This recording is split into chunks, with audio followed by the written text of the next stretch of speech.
Well, hello and welcome to one more pen. Today I have my Grail Pen number 2. It finally arrived. I have already unboxed it. Sorry, just couldn't wait. But I put it back in the box and I'm going to just show you what the process was like and what I received. And just talk about the pen in general, have a look at it. It is the Sheaffer 330. It's a pen that I grew up with.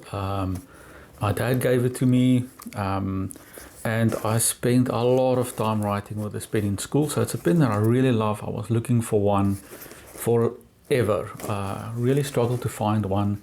I have found one or two in a second-hand condition that didn't look great until I eventually found this one on eBay, and this is old new stock, which means never been used before, which is great. It's, that's the best case scenario for me, essentially getting a brand new pen.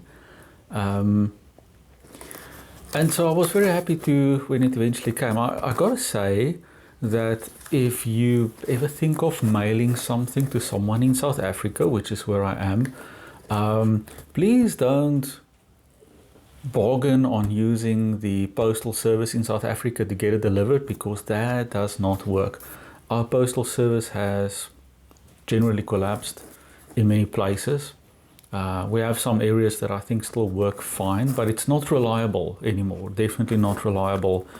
And I was very lucky to get this. So we really have to make use of private courier services that essentially guarantee that you get your parcel, where it's delivered and you sign for it. That's the only way, especially for something that's a little bit more valuable. So this one I was very lucky to get because it wasn't sent to my address, it was sent to one of the post offices, and there was a very nice lady working there who actually sent me a WhatsApp message to inform me that, listen, there's a parcel for you if you want it. So I went and fetched it. But that is not standard practice, so that will not necessarily happen every time. But I'm very happy to have gotten this one. Right, so I think without any further ado, I'm going to open this up and we'll take a closer look at the pen. Also, I think do a writing sample with it. It's not what I expected. It's interesting. I'll give away some of it. This is an extra fine nib on this pen. And extra fine nibs are interesting. This is my only pen and my first pen with an extra fine nib. So yes, I'm not sure. I'm not sure about how I feel about the extra fine nib. And I think I'm definitely going to need some advice and guidance on what to do with this nib and about this nib. So stick around and let's take a closer look. Alright, let's have a look at this. Like I said, I have opened it already, but I want to show you nevertheless what I got. So this was very, very nicely packaged, and I was very surprised opening it up. There's some paperwork inside, and I guess I didn't pay a lot of attention to who I ordered this from, because I didn't realize that this was actually a pen company. So when I open it up, I got this, Peyton Street Pens. Lovely. This is a sticker, so that's nice. That will go somewhere. Business card, some paperwork that says thank you, how to prepare your new old stock pen for usage. So this is very nice. So this is actually what they do. They generally stock new old stock, which is great to know. And then the pen, of course. Now I knew that already that the pen didn't come. Oh, there's another sticker, by the way. Very nice. Oh, nice touch. All these little extras make a difference. So I knew the pen didn't come in its original box, which was fine, and I sort of expected it to just be wrapped in bubble wrap or something like that. And instead I got this very nice pen box from Peyton Street Pens. This is very nice. I mean, this is something that can be reused. I like the size of this box. It's a very nice travel case. Even just around town, going somewhere, I think this is a very nice way to store a pen. And here we have inside the pen in plastic. And I have inked it up in the meantime, but this is exactly what it looked like. There's a sticker.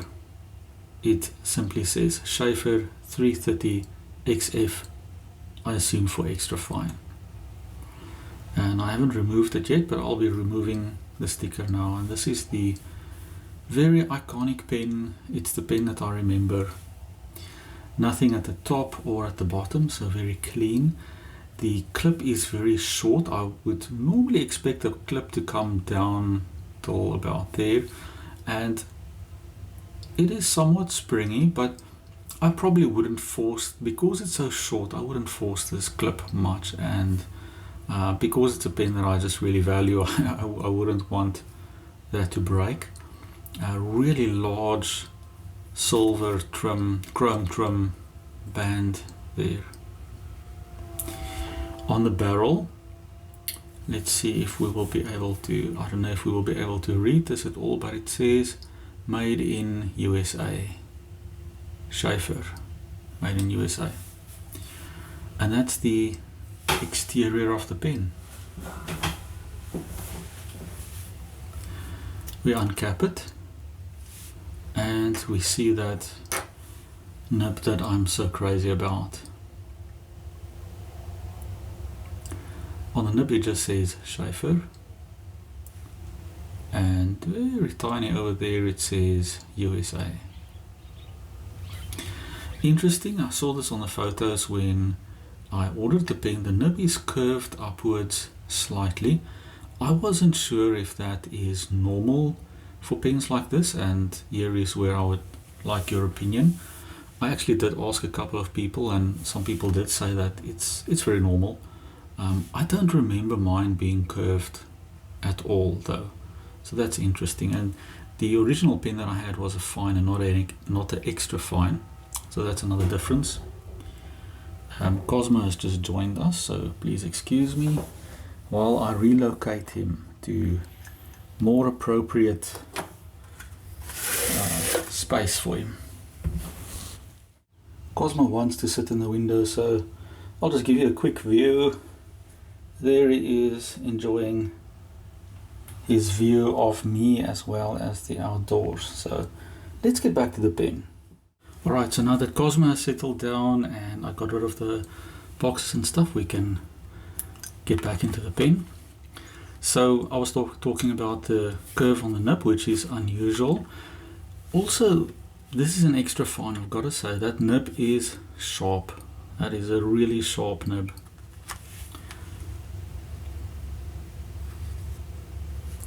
Interesting feed.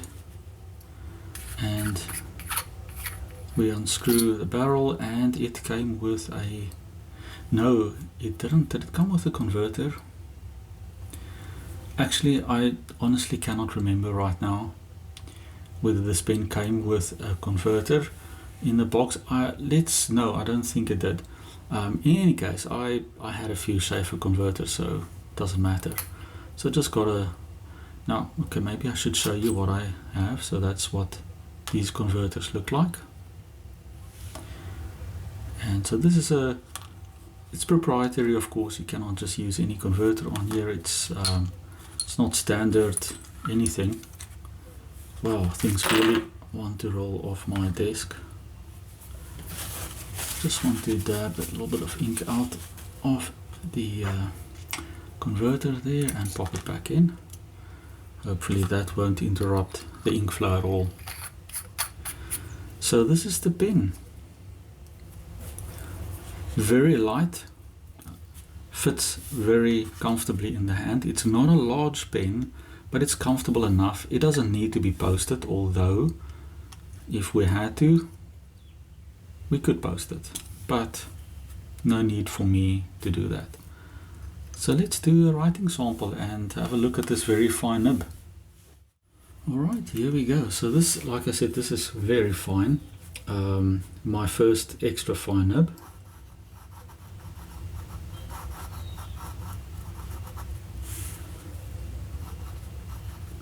Sheaffer 330. Sometimes I think they're called the Imperial. Is that right? I don't know. So I'm not going to put that down now. So this is the extra fine. Maybe someone can help me there with the, is it just Sheaffer 330 or is it Sheaffer Imperial 330? I think I got some contradictory information off the internet. So there we have that, and the ink in this pen today is, of course, simply Sheaffer Black. Now I don't know if you'll be able to hear, this pen feels quite scratchy. On this paper though, it's not that bad. It's actually tolerable. And I'm not sure whether this is normal for an extra fine. I don't expect an extra fine to be smooth at all. I expect it to be very much a needlepoint kind of writing experience. But I don't have experience with this, so the curved nib really, I don't know why I keep fixating on that. It's just very interesting.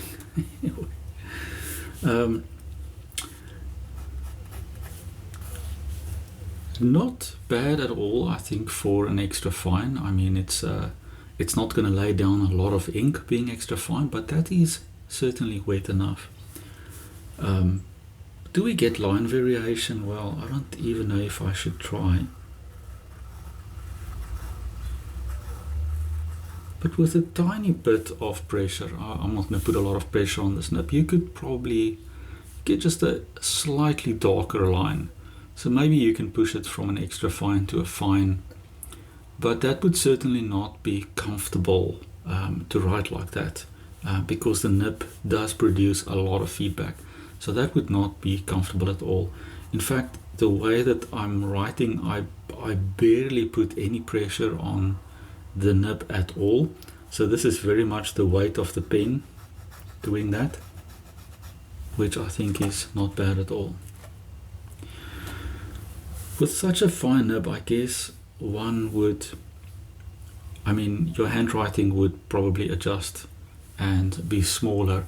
And this is where I really don't like the grid, the dot grid, because it sort of pushes you into a certain size, which I don't like. But if we were to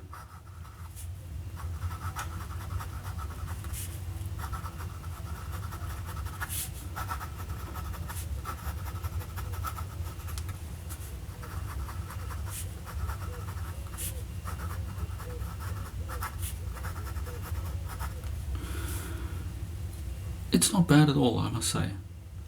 I mean, I would love the nib to be slightly smoother than this, even slightly wetter.